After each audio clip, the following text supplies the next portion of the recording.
When it comes to sports in Lorain, your station to watch is TV 20, Lorain City Schools Television. Hey Titan Nation, welcome to our virtual wrap-up of Lorain High boys varsity basketball. I hope you are all doing well and are safe during this unique time. I am Steve Cawthon, the voice of the Lorain High Titans basketball team, and we are coming to the end of another school year, and obviously that year is like no other we've ever seen. With that said, it's my pleasure to be joined today for this Titans wrap-up by the legendary and Hall of Fame head coach John Rositano and one of the top assistant coaches in all of Ohio, Mr. Matt Kielian. Once again, Lorain High basketball was an important part of the local sports scene with a 17-9 record, a district championship, and a trip to the Sweet 16. Even though the team came up short in its bid for another trip to Columbus in the Final Four, it was truly an exciting season of basketball on the shores of Lake Erie. The continued success of the program and the groundwork of excellence is second to none. It is a well-respected program throughout the state of Ohio and is always one that is established as a solid foundation for future successes in this community. From an undefeated season a few years ago to multiple Lake Erie Conference championships, Sweet 16 appearances, as well as a trip to the Final Four. Add in a consistent stream of graduating players going on to college to be student athletes and academic students, the opportunities for our young men are always about looking to the future and creating continued opportunities for success. That is why Lorain High boys basketball is always in the conversation of greatness and providing countless great memories for local sports fans. A special thanks goes out today to the players, the coaching staff, the staff here at the high school, custodial staff, teachers, administration, the families, Mr. Joe Bach, Mr. Jim Popio, athletic director Brian Corey, and all the fans who have contributed to the great success and pride of this program. So as we look back on the 2019-2020 season, which tipped off back in December, which seems like a lifetime ago for all of us, it was one in which saw the team already beginning shorthanded as we were dealing with new transfers from a specific Lorainite, Seth Wilson, who was out with early medical issues. Then Seth was getting healthy. The team lost senior Jordan Jackson for a long stretch of time with medical issues. And the season ended with Deonte Brown missing the last portion with an injury. So the Titans were kind of putting pieces and parts together throughout the year. When we come back after this quick break for a public service announcement, we'll hear from head coach John Rositano and assistant coach Matt Kielian on how they orchestrated another successful Lorain High basketball season. Ohio State is saving lives every day. This is Ohio State. We're the economic engine of the state. A major employer. Over 60,000 students. We're on the forefront of cancer research. An educational core of Ohio. Impacting tens of thousands daily. Our alumni organization is nearly 500,000 worldwide. This is Ohio State. This is Ohio State. Ohio State. This is the Ohio State University. Welcome back to Titan Wrap-Up as we take a look back at the Lorain High boys varsity basketball 2019-2020 season. So now that we've kind of laid the groundwork here, let me throw it over to Coach Rositano and Coach Kielian. And as you look back on the season, you were able to keep this team afloat through lots of transition, whether it be new players, injuries, the amazing level of expectations that always goes along with being here at Lorain High School.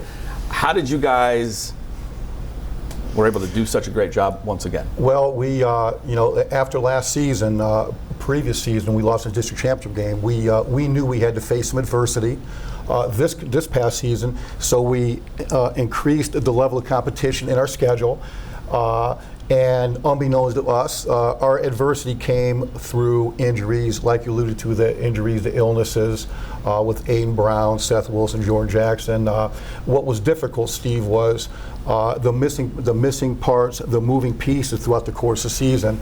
Basketball is a game of continuity and chemistry, and when you're missing one piece, that piece comes back, another piece is gone. It made it very difficult, and I thought it finally came together towards the end of the year in terms of a little bit of chemistry, a little bit of continuity, and I thought that's when we were playing our best basketball towards the end of the season, because I thought we finally got some continuity and chemistry established.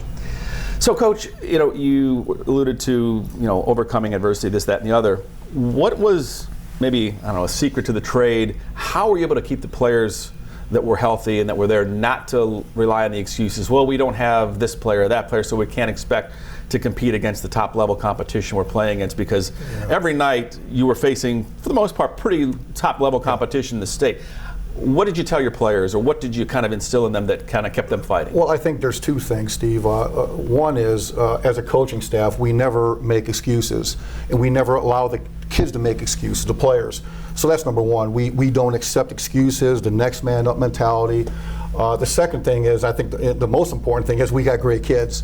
They're all really good kids. They all do the right things, and when you have the kids that don't accept excuses and they do the right things, it makes it a lot easier, Coach. Yeah, but I mean, we faced a lot of adversity, and that's one of the things that we made sure that we didn't do. We just kept grinding, did our best to persevere. We had an ultimate goal, and that was to win our last game. Unfortunately, we came up a little short, but at the same time, during that process, I believe we learned a lot. We grew as a team and as individuals, and it was a tough season, coaching-wise, and I'm sure the players, having different lineups and such. But one of the things that we've stood firm on is the fundamentals of what we do and how we are in our program as a whole, and knowing that it's next man up, and we support that next man up across the board. And one thing I've heard even from the players is your guys' practices are pretty spirited. I mean, it's not like, the old adage in coaching or in sports is if the practice should be the hard part, the game should be the easier part. And it sounds to me, from what I get from just talking to some of the players, you guys pretty much go all out and practice and really kind of create an atmosphere that I think instills in those values. Our practices are very competitive and very spirited. And I think sometimes our practices are more difficult than games. And like you said, that's what you want as a coach, is the practice to be more difficult than the games. And I think that instills, like Coach said, to keep grinding, to keep doing the right things. And our kids did the right things. And ultimately, we did win a district championship. And how much the fact that you guys have been together for a number of years plays into keeping that adversity and the things that come about? I mean, obviously you guys are a team. Yeah. And I think that probably, I would say, works incredibly well for the two of you. You can rely on each other. You know what you guys are thinking. Yeah, I think, in my perspective, this, and Coach can chime in a little bit, but I think the kids, they can sense how close the coaches are. Right. For me and Coach Kielian, Coach Hood, Coach Clark, my brother, my dad being there. I think they see like a family atmosphere, and I really believe that helps when times get tough, when you have a loss here, a loss there. I think it's easier to move on when you have that family sense and that family feeling. Right, I would agree. Our JV team, coached by Coach McCall and with the help of Coach Kimbrough and Coach Sturgill, they do a good job of making sure that our players, our younger players, stay connected, stay focused, again, are supportive, so they can move right into the upcoming years and know what the expectations are and such. But yes, chemistry on the coaching staff is huge. It's very important, and again, I think it provides a sense of comfort for our kids when they are going through some things, that they know that they can come to us and we can try to help them out as best we can. Yeah, absolutely. So you talked about a lot of things in that little segment there. What are some games or a game that really resonates for maybe both of you, that really kind of stand out as even we sit here today thinking back on the season that was a few months ago?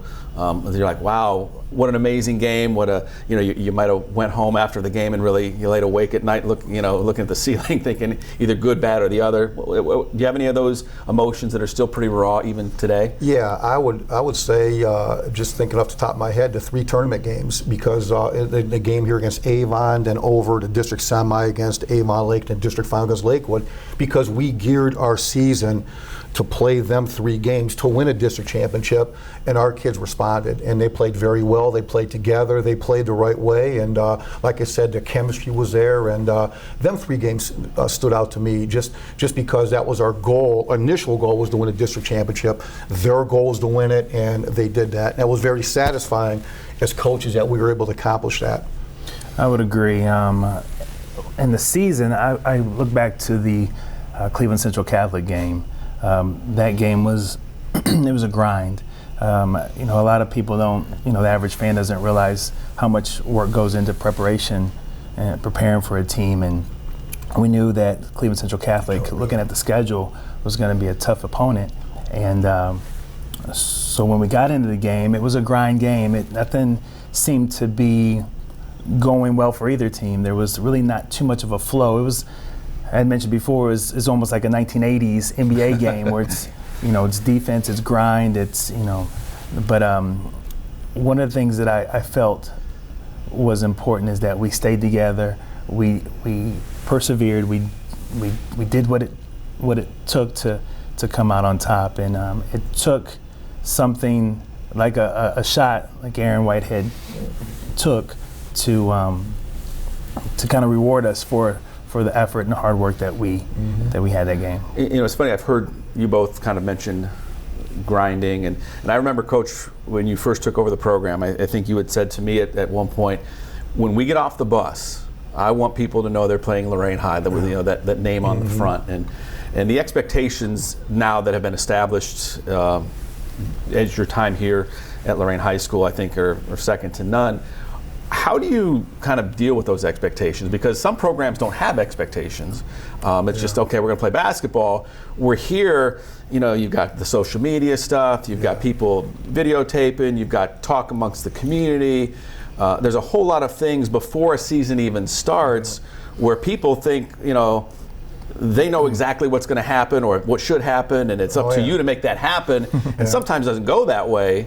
Yeah. So how do you guys as a coaching staff deal with those expectations in the 21st century, especially with social media and all those things that are out there that maybe 20 years ago you didn't have to deal with in the same fashion? Yeah. See, when I took the job, and I'll never forget, me and Coach Gillum, who was here prior to this, we were it was one of the first games when I took over, and there was maybe a quarter of the stands were full.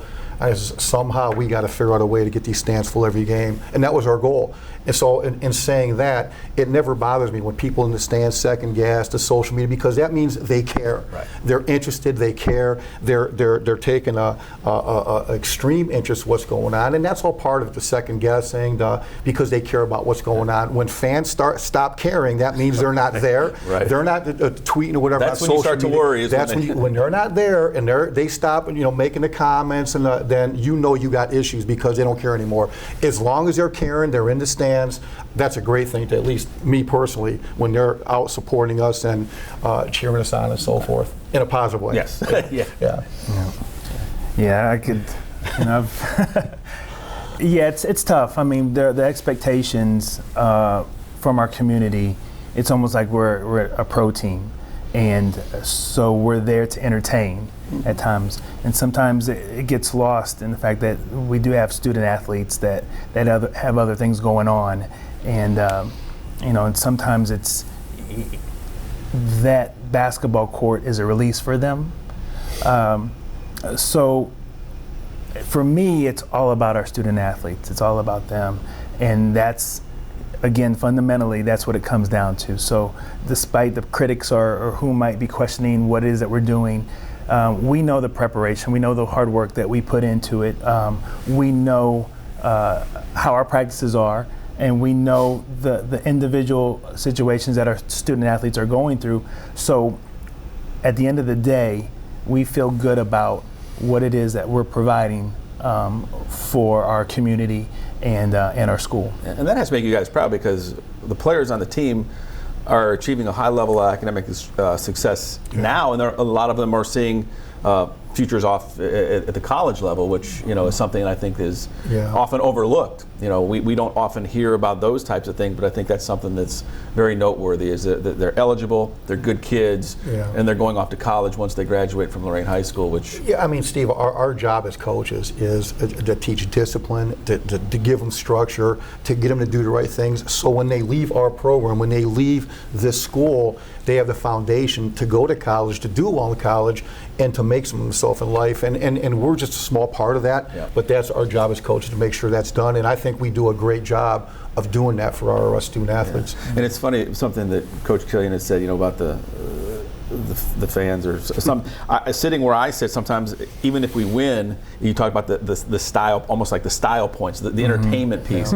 If there's not flashy dunks. I mean, if Yeah. you win by 10, well, why we only win by 10? Yeah. It's sometimes we quantify wins based on, oh, there was an amazing dunk or this or that, which I think, over the course of time, the fans have been spoiled Right. in a lot of respects because they come to a high school game and they see things that they often see on the NBA or the collegiate level that they're seeing at the high school level, which is kind of it can have its good and its bad that goes along with that. Yeah. Right. So, what does the future look like for Lorain high school basketball as we sit here, wrapping up the 1920 season and looking forward to next year? Hopefully, depending on everything, we know we're kind of in a unique world that we live in, and everybody's facing many questions. But setting those things aside, what are the expectations? What does the future look like for 2021? I'm excited. I mean, I get excited every season, but we got a really, really good group of seniors coming back that have been through the grind. They were part of the adversity we faced this past season. They're all great kids. They're great students. They're all coachable. And they're really good basketball players, and I can't wait. I mean, I can't wait to get going again. We've had a long time off because of what's going on, and we were talking before we start doing this. You don't realize sometimes how much you love it until it's taken away from you. And, Absolutely. I mean, I know the players. Me, Coach Kielian, we're just chomping at the bit to get back in the gym and get back with these kids. And I'm excited for next year. We got a great group of guys back. We got a tough schedule. And I'm looking forward to great things. Coach? Yeah, we, I guess this time away has kind of shown us how much we've missed of the season, and our players, just basketball in general. We have our players trying to text us and reach out to us, asking when we can get the gym open and things like that. So they're anxious as well. We had a tough season this year. It didn't end up the way we wanted it, or it finished out the way we wanted it. But again, we learned a lot. Our younger kids, our juniors or sophomores, they learned as well, and it's only going to make us better in the future. I think it was important that we talk about process, and sometimes it's kind of overused, but in this sense, this year was a process, and the process ended up making us stronger, and I think more united, developed chemistry for us, and like I said, we look forward to next year and the years coming up. You mentioned process. I've heard, you both have talked about the difficult schedule. When you sit down with athletic director Corey and you discuss the schedule, for example, we have a tough schedule. And there's some people kind of some maybe don't really realize the schedule is tough, and they look at a loss and they don't quantify that the same way maybe as you do, because you're like, oh, you're playing against one of the top 10 teams in the state comparative to a non-top. Do you sit back and say, there's schools of thought on that? Should you play a schedule that's going to give you more wins, or do you?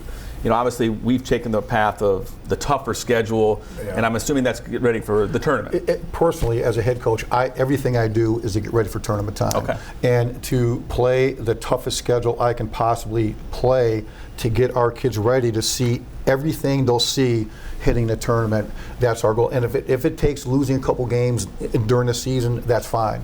But we will be ready come tournament time. And I thought we were ready this past season come tournament time. Unfortunately, we ran into a juggernaut in St. Ed's, and but I thought our guys were ready, and they played like they were ready, and I attribute that to the schedule we played leading up to our tournament. Okay. Absolutely. Yeah. Okay, we're going to take a quick break for another public service announcement. We'll be right back with the Titan Wrap-Up. We make Marines who overpower the desire to quit with the perseverance to prevail. Not for glory, but for honor. For a code that isn't written or spoken, but lived. It's what we do. It's who we are. It's the battle cry of our fighting spirit. Battles won. See all the battles Marines fight to win at marines.com. Welcome back, everybody, to Lorain High Boys Basketball Wrap-Up Show here. And what we're going to do in this segment is I'm going to kind of go through the roster and just get some feedback on the coaches here. We'll start off with the junior Titans. And the junior group had, for example, Deonte Jackson. What comes to mind when you think about Deonte? Well, Deonte had a great year for us. He he didn't have as good a sophomore year as he wanted, and he came back this past year as a junior, and he was determined to have a great year, and he did. He was in and out of the starting lineup, played his role extremely well, and very consistent for us. He scored, he rebounded, he defended hard, and we were very proud of the fact that Deonte was extremely coachable, and he did all the right things for us, and he had a great year, and we're expecting even more out of him for a senior season. Yeah, he was a selfless player this year. He did everything that we asked him to do, never complained, and he provided a spark for us. And when some of our players went down, he stepped right in, and I think he filled the void the way we needed him to. Yeah. Okay, that's good. What about Jake O'Lee? Jake O'Lee played another selfless player. He was on the varsity to start the year, played sparingly, I would say. Then he came to me and asked if he can play JV. He wanted to be a leader on the JV team. So he finished out the last, 3/4 of the year playing JV, pretty much exclusively. Did a great job with the JVs. And I think that's going to help him come next year because he's going to play a vital role for us next year. A real tough, hard-nosed kid. My father calls him Bulldog because that's the kind of player he is. He's a tenacious, hard-nosed kid. He's not going to quit.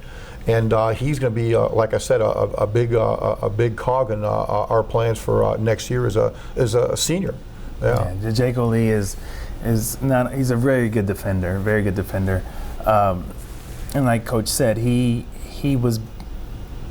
just wanted to lead. He wanted to be on the floor. He wanted to do whatever he could to help our team. And I think it showed a lot by him going to coach and asking if that's something that he could do because he wanted to get better. And he helped that JV team become a solid team. That's something you probably don't see too often. A kid come and you say, hey, let me play some JV. I'm on varsity, but let me go help out the JVs. That doesn't help. That doesn't happen anymore. The kids usually come to you and say, why am I not playing more varsity? And there's a kid saying, I want to play JV. I want to be a leader on a JV team. And as a matter of fact, if I'm not mistaken, they start winning a lot of games when he went down the JVs and started leading them. And they became a very good JV team, and in large part due to him going down the JVs. That's great. Yeah. What about Cam Thomas? Cam Thomas, he came back from an injury from football season, and he got a late start, missed maybe the first, third of the season maybe? Maybe even more than that, yeah. And he worked himself back into shape, and another guy that played JV because he had to get himself back in shape and played a huge role on our JV team. And we're looking for things out of Cam next year, and if he keeps working hard and does the right things on the court, I think he's going to be a big part for us because of his size. He competes, and he can play a big part for us next year. Yeah, he can play. He can play. It's just getting him out on that court and keeping him healthy.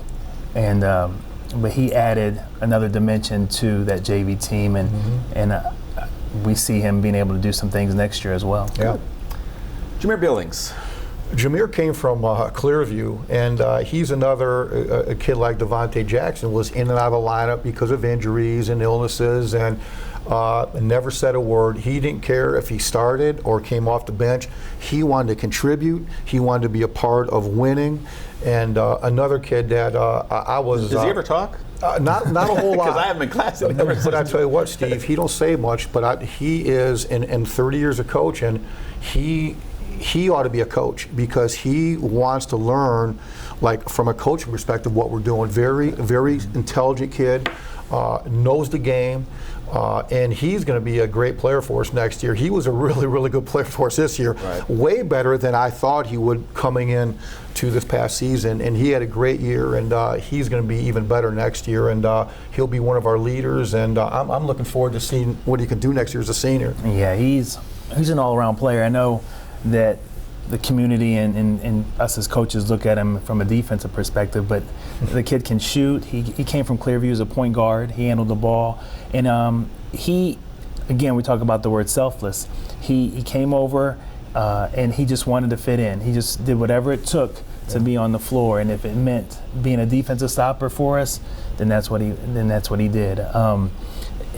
We talk about our kids, and I don't want to lose the fact that you said you had them in class. Mm-hmm. We have our group, our varsity group, they're on honor roll or merit roll this whole entire year.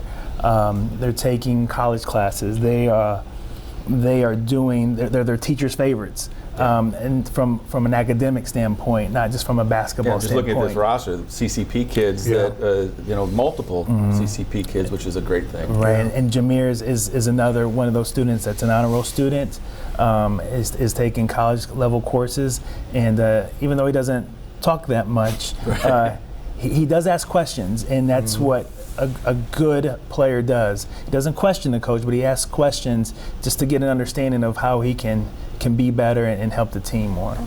Aiden Brown, I know he finished the season kind of injured and wasn't able to contribute. How is he doing now, and what do you see? I just talked to him, texted him back and forth, and he's fine in terms of his ankle. Okay, and good. Aiden is one of them kids that he's a key for us next year because he's 6'5", 6'6". He's an athlete. He's a shot blocker. He runs the court. He scores around the rim. He can do what fans like to see is he can dunk. Right. And another kid who's very doesn't say a whole lot but plays extremely hard and seems very likable too. Oh, very likable. They're all likable kids. Yeah. And we missed him towards the end of the season against St. Ed's especially. We missed that length at the rim, and he'll provide that. And his biggest weakness, and I'll say weakness, is he doesn't know how good he can be. Sometimes he don't play with the confidence. We know how good he is. Sometimes I don't think he knows how good he is. And if he plays like Aiden Brown can play, we're going to go to the next level next year because he's a really talented kid, works hard, and we're expecting huge things out of him next year. Awesome. Yeah, I would agree. One of the things that injuries they're able to provide is an ability to appreciate when you are on the court. So I think between Seth's injury this year, Jordan Jackson, and Aiden Brown, I think that time off has put in perspective how important it is to not take anything for granted. And even the situation, with what's going on now, not taking anything for granted, always giving your best effort, and recognizing that tomorrow's never promised. And I think, with Aiden Brown, I think that's important for him, and I think that's what he's realized through this injury. What about Javon Manning? Yeah, he's another one, Steve, that played a lot of JV for us. Didn't come around a lot this summer prior to this past season, and I think that set him back a little bit. But he played JV and again played very well. He had a game winner at the buzzer. Yes, he did. The JV games. And then when Aiden Brown went down towards the last third of the season, he, again, next man up, and Javon stepped in and played terrific for us. And the 3 games in the tournament, he played extremely well for us. Played about 12, 14, 15 minutes each game, and was productive. And he's one of them guys that he's going to do everything right. He'll be very consistent. He's not one of them guys that's going to go up and down game to game. He'll be consistent what he does, and that's what coaches like. And he's going to be he'll be a big thing for us next year in terms of providing stability, consistency, and we're looking forward to seeing what he can do next year. Yeah, he's a great kid, a great athlete. He helped our football team out this past year.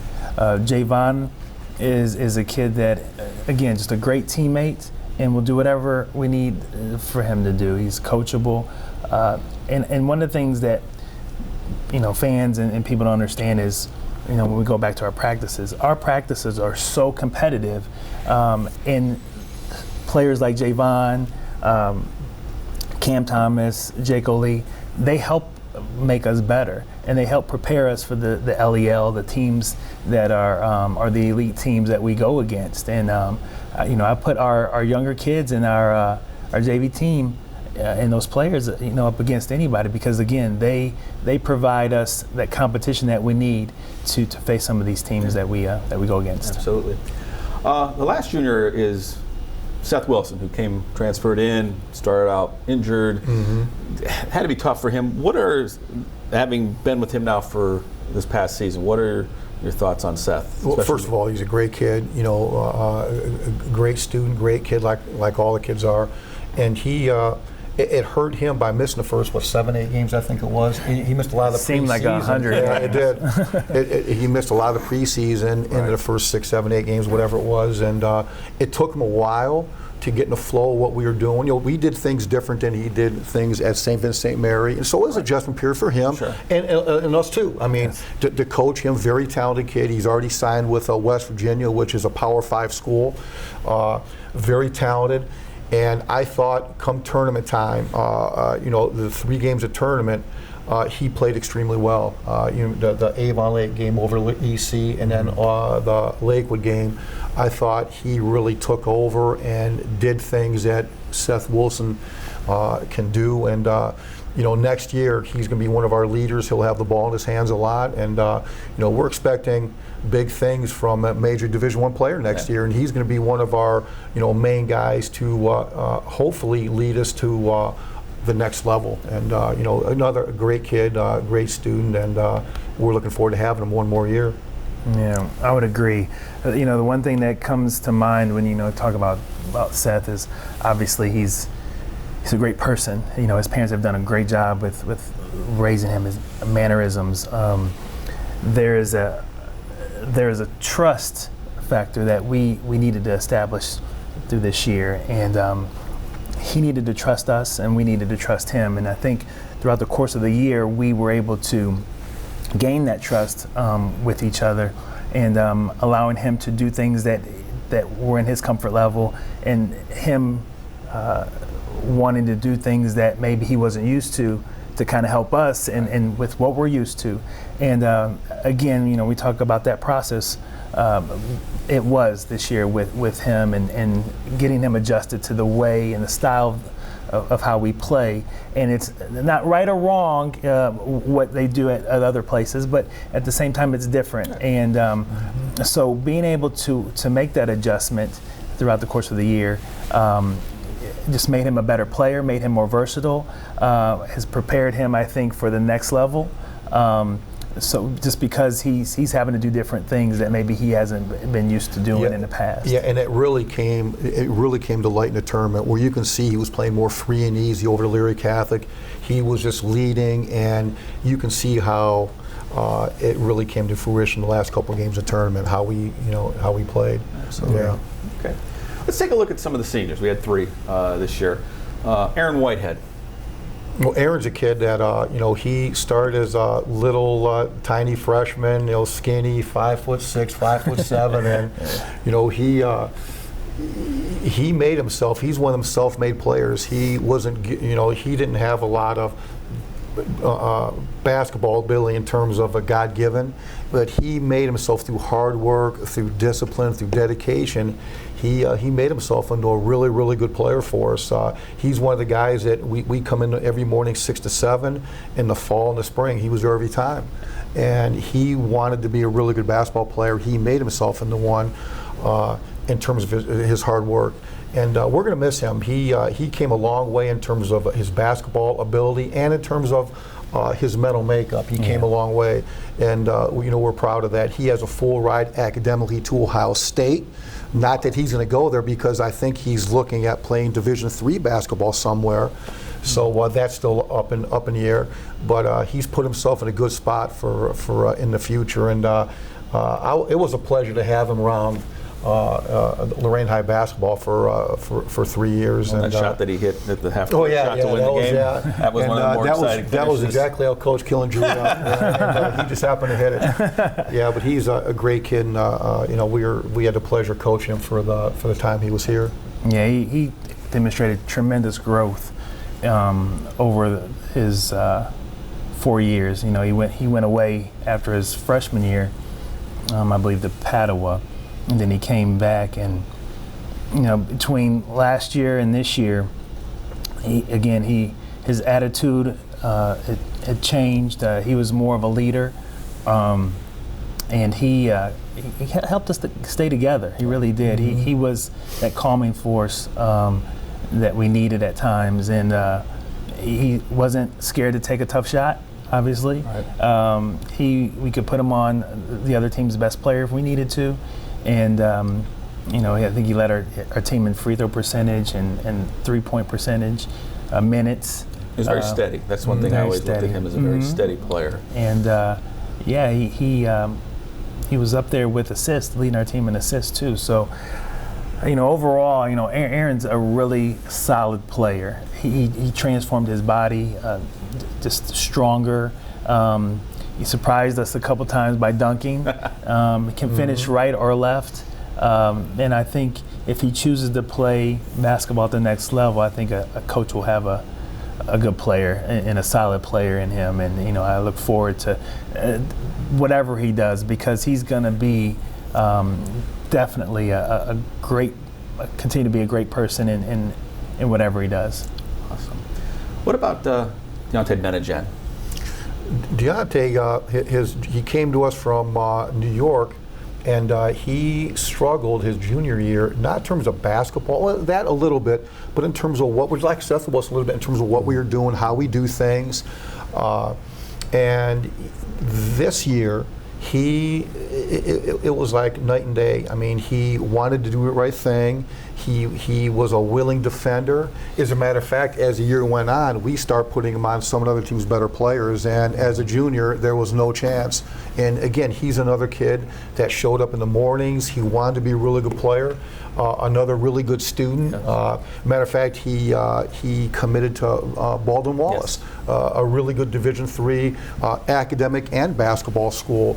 And very hard worker, very humble, very polite. Another great kid that we enjoyed having around the 2 years. And again, sometimes you take for granted kids in terms of, but another kid that it was just a pleasure to be around. He had a really good year for us, hit some big shots down the stretch in the tournament against Avon Lake and Lakewood. Played really good defense, and like I said, it was our privilege to have a kid like him come to our school, and not only on a basketball court, but just having him in our school building as a leader. I know you had him in class, very intelligent and very. And I talked to his parents the other day. He was my senior who I adopted, and they were very thankful to the whole school community for welcoming him and making him feel a part. Just a great really, kid, just a great tremendous. Kid. He is a great kid. There's a lot of similarities between he and I. Him coming to Lorain his junior year, and from another state. So we were able to bond, and I was able to at least try to help him see different things. And he had to endure a lot, and there's a lot of pressures. Coming here, he came from New York. I think it was Malloy. So he was playing behind the kid that went to North Carolina. Cole Anthony. So Cole Anthony was there, and so there's a lot of expectations. He moved here. There's a lot of expectations from his family, the community, us as coaches. I knew him when he was a freshman, and again, he's just a great kid. Worked extremely hard. Always wanted to be in the gym. Always was working on his craft, and probably has one of the quickest first steps that I've seen. And he going to the next level, I can see him helping tremendously to that program. Well, our last senior, Jordan Jackson. Jordan, he was, I don't know if people remember, but he was a starter on our Final Four team. As a matter of fact, it always comes to mind the regional final over at Toledo. He kept us in the game the first half. I think he had, 14, 16 points the first half. Yeah. And we were struggling, and he was playing out of his mind the first half, and he kept us in the game to give us a chance to win that game to go to state. And again, he was a very consistent player as a sophomore his junior year. This year, unfortunately, he's just starting to play good basketball, and he gets appendicitis. And he misses, 7, 8 games? Yeah, and quite honestly, Steve, even when he came back, he had to lose, 20 pounds? He lost a lot of weight. He looked like skin and bones, and I don't think he ever was himself until towards the tail end of the season. And then he played very well for us down the stretch and in the tournament, and again, that's why we ended up winning district championship. But his senior year was again cut short due to illness, and a kid that played football, and a kid that was tough, plays football, played quarterback, receiver, and came to us. And Again, a really good kid. He tries to do the right things, and he's going to Hocking Hills Junior College for at least a year or two, and continue on his career playing football and possibly basketball. And he'll do well.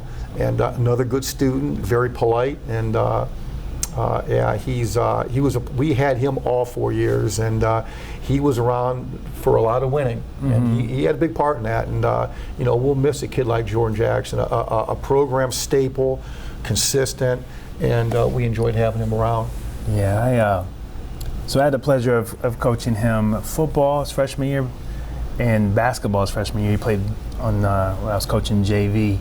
He played up, and then so I've been with him his entire high school year, winter and fall and spring. So, but Jordan is, I think he only played 17 games this year, but he was still managed to lead our team in free throw attempts and makes.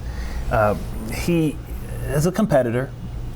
He has a unique athleticism to him. He's kind of deceptive, and in terms of him and his character and who he is as a person is you know, his mom has done a great job with him. She really has. He's been able to, like Coach said, be a part of a lot of wins, football and basketball, some important wins, and you know, perseverance, resilience, all those words come to mind with Jordan.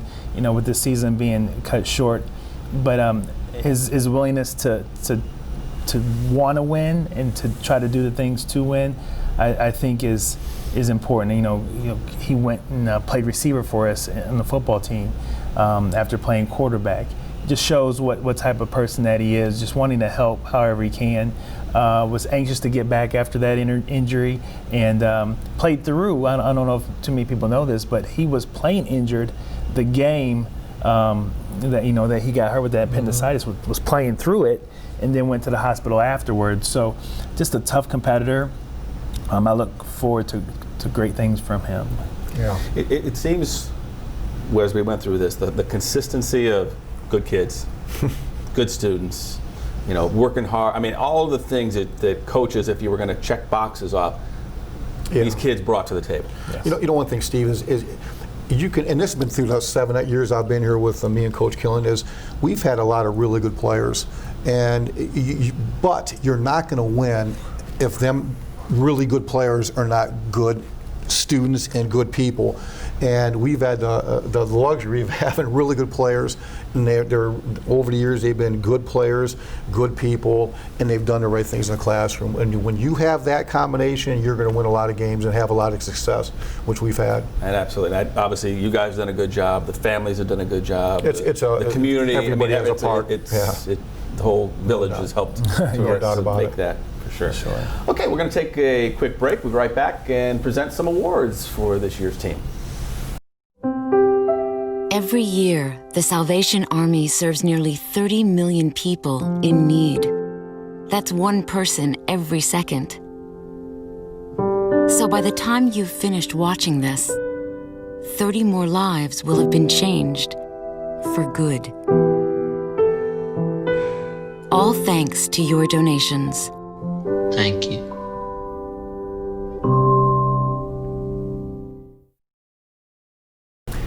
Welcome back to our final segment of the Titan Wrap-Up Show for the 2019-2020 season.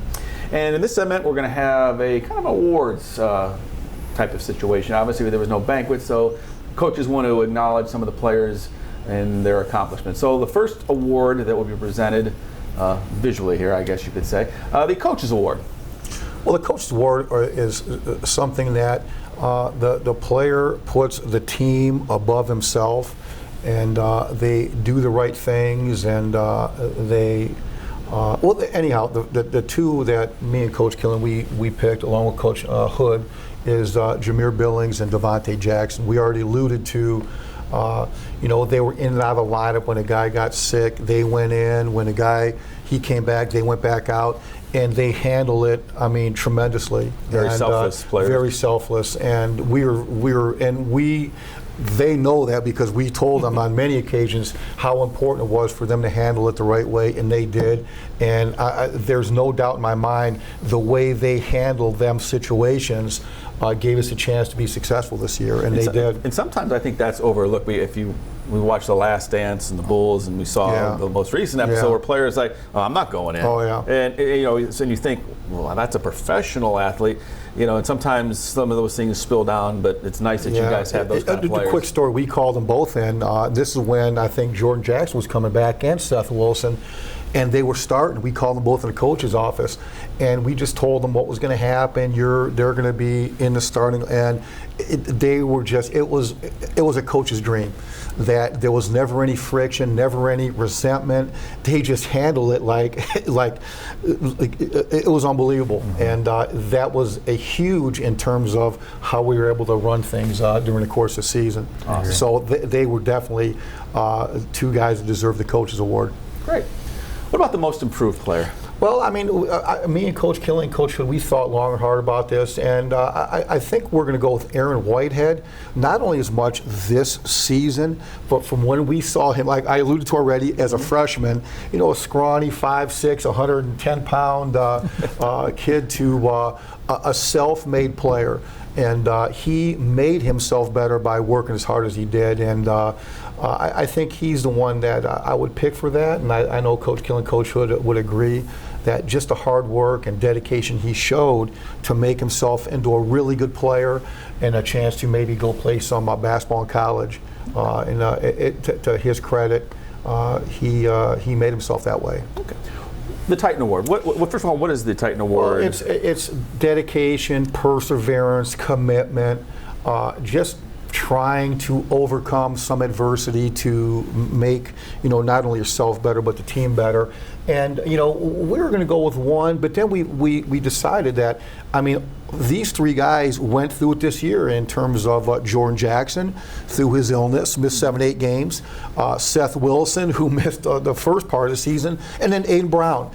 And the reason we picked them three is they overcame adversity, they showed some courage, some dedication, some commitment.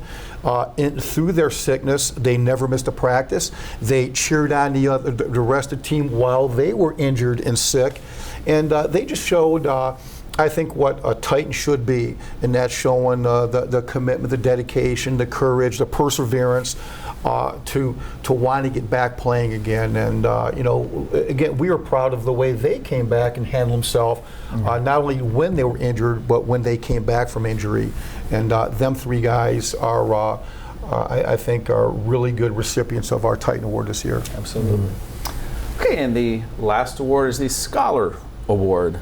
Right. Coach? Yes, like I mentioned earlier, our students are either on the honor roll or the merit roll, so it's very tough to choose just one person or just two people, but we're going to go with Deonte Brown and Aaron Whitehead. They both have provided extreme leadership in the classroom and on the basketball court, but just setting the precedence for our younger kids and making sure that consistently over the course of their high school career that they're doing the right things in the classroom and making sure that they're putting academics above everything. So I think we've talked about it, that those two are deserving recipients of the Scholar Athlete Award. Awesome. Well, again, thank you to head coach John Rositano, Coach Matt Kielian.